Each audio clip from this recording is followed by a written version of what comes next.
Ya sé que llego tarde a la conversación, pero el otro día estaba tratando de jugar Forspoken.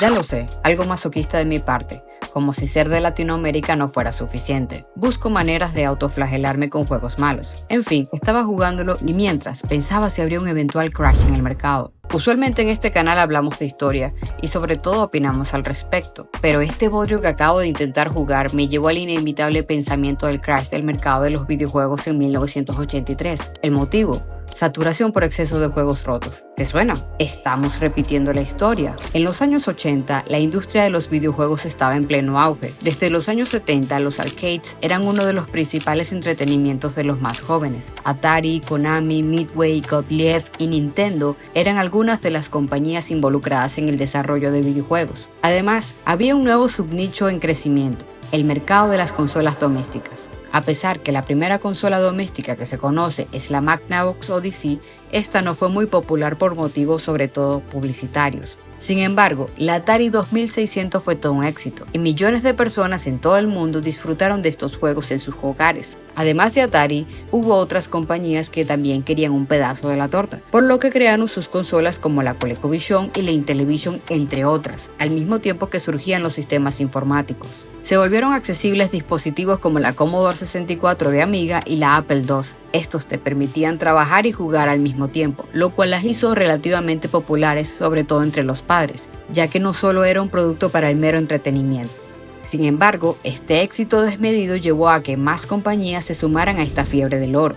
Algunas de ellas fueron Radio Shack, Mattel, Sears, por nombrar algunas. El resultado: una saturación del mercado. Las compañías lanzaban juegos a un ritmo vertiginoso, y es que Atari no patentó el diseño de sus juegos y plataforma, por lo que cualquier compañía podría diseñar con total libertad juegos para sus consolas, e incluso clones de juegos ya existentes. Entonces era muy frecuente encontrar una gran cantidad de juegos clones de pésima calidad en las tiendas de videojuegos.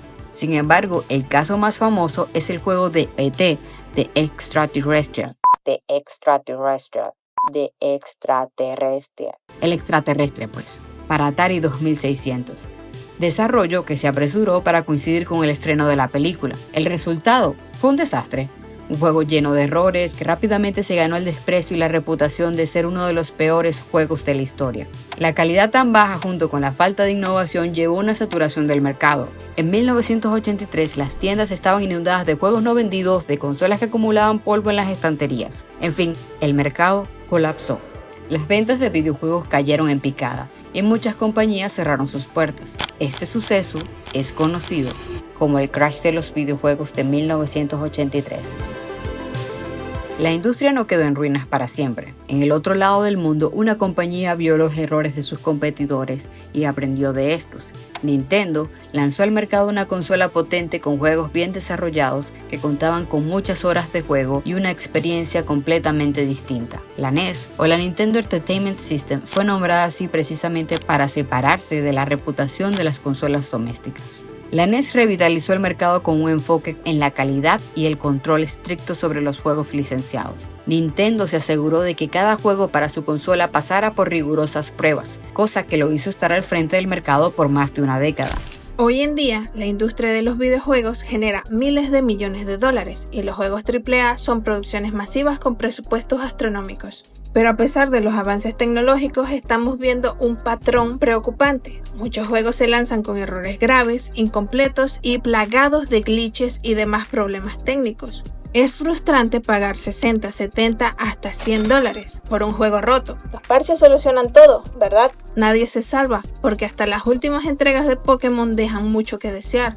Parece que el modelo actual de los juegos AAA es insostenible. Los costos de desarrollo se han disparado y los estudios están bajo una presión inmensa para lanzar juegos lo antes posible, a menudo sin el tiempo necesario para pulir y corregir errores. Los grandes estudios hacen inversiones millonarias tardándose años en desarrollar un solo juego. Esto más que todo por las altas exigencias en el mundo gamer de hoy, lo que hace que cualquier fallo pueda ser desastroso para las compañías. Además, la necesidad de generar ingresos constantes ha llevado a prácticas cuestionables como el uso intensivo de microtransacciones y contenidos descargables de pago, pero hablaremos de eso más adelante. Es que los gráficos, el hardware, toda la tecnología alrededor evolucionó, pero no se está teniendo en cuenta un factor muy importante, el tiempo. Hace décadas, un gran estudio podría lanzar varios títulos grandes en el transcurso de una década. En contraste, ahora con mucha suerte se llegan a lanzar más de uno. Lo cierto es que a lo largo de la historia de los videojuegos, el tiempo requerido para desarrollar un título ha experimentado cambios significativos debido a diversos factores, como el avance tecnológico, el aumento de la complejidad de los juegos y la demanda creciente de contenido de alta calidad. Por ejemplo, en los años 80, los juegos eran mucho más simples en comparación con los estándares actuales. Los equipos de desarrollo solían ser más pequeños y tenían que trabajar dentro de las limitaciones de las plataformas de hardware de la época. En los años 80, un estudio de desarrollo promedio podría contar con 5 a 10 personas en su equipo.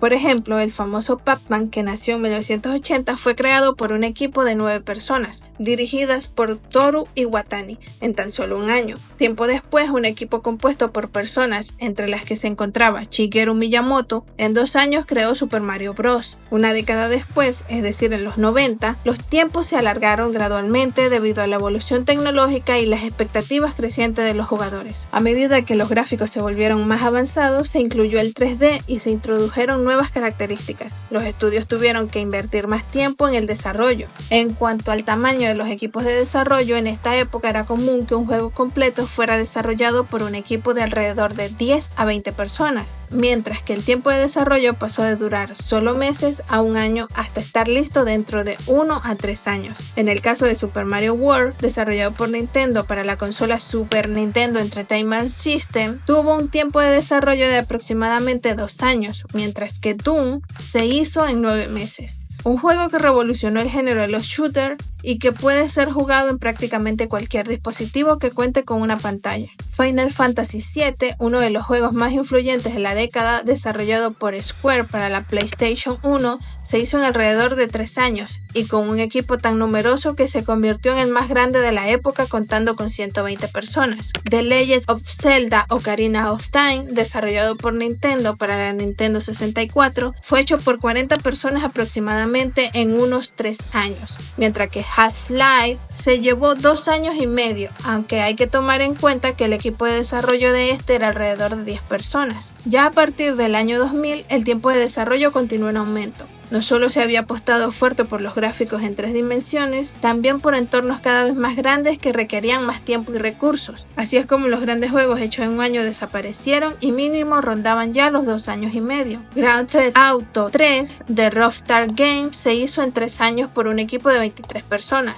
y Halo Combat Evolved tomó alrededor de 2 años y medio para desarrollarse. La tercera parte de la saga The Elder Scrolls 3 se hizo en 3 años. Esto fue una proeza teniendo en cuenta que se trataba de un mundo abierto bastante grande para la época. A medida que los estudios se enfrentan mayores presiones financieras, es posible que se vean obligados a tomar decisiones que comprometan la calidad del juego o que eviten asumir riesgos creativos. A medida que los costos de desarrollo aumentan, los estudios independientes pueden encontrar más desafíos para competir con los grandes actores en la industria. Además, la monetización agresiva utilizada por las grandes empresas pueden dificultar la capacidad de los estudios independientes para obtener una base de jugadores sólida y generar ingresos sostenibles. Esto puede llevar a una mayor concentración de poder en la industria, limitando la diversidad y la creatividad en los juegos disponibles para los jugadores. El precio de los juegos AAA ha aumentado en respuesta a estos mayores costes, lo que puede dificultar el acceso a los títulos para algunos jugadores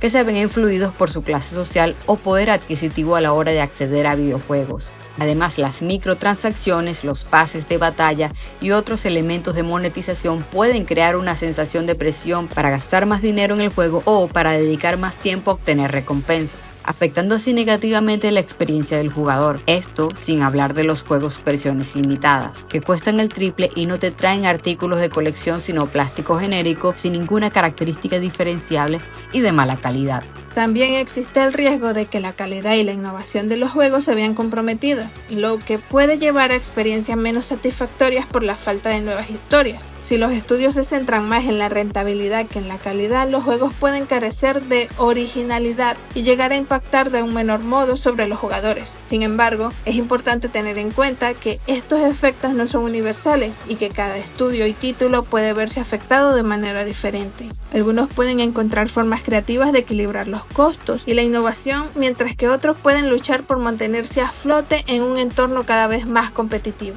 Es indudable que la industria del videojuego continuará evolucionando y es trabajo de los grandes estudios encontrar un equilibrio entre los aspectos financieros y el campo creativo. Los jugadores debemos habituarnos a tener más paciencia al esperar la próxima entrega de nuestra saga favorita. Aunque en un mundo donde hay que estar generando capital constante, donde prima la rapidez sobre la sustancia, todo es consumir y desechar, cuesta creer que se llegará a un equilibrio.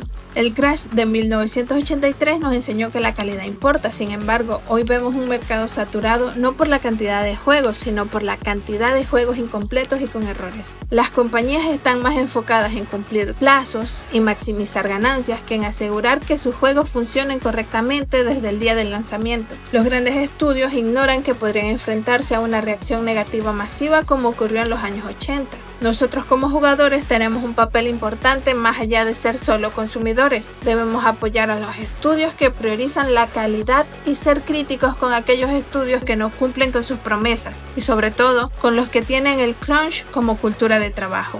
Hasta aquí el video de hoy. Si te gusta este tipo de contenido, recuerda suscribirte y dejarnos un like, que eso nos ayuda muchísimo. Déjanos un comentario y si no sabes qué comentar, déjanos un emoji de Gamepad. Nos vemos en un próximo video.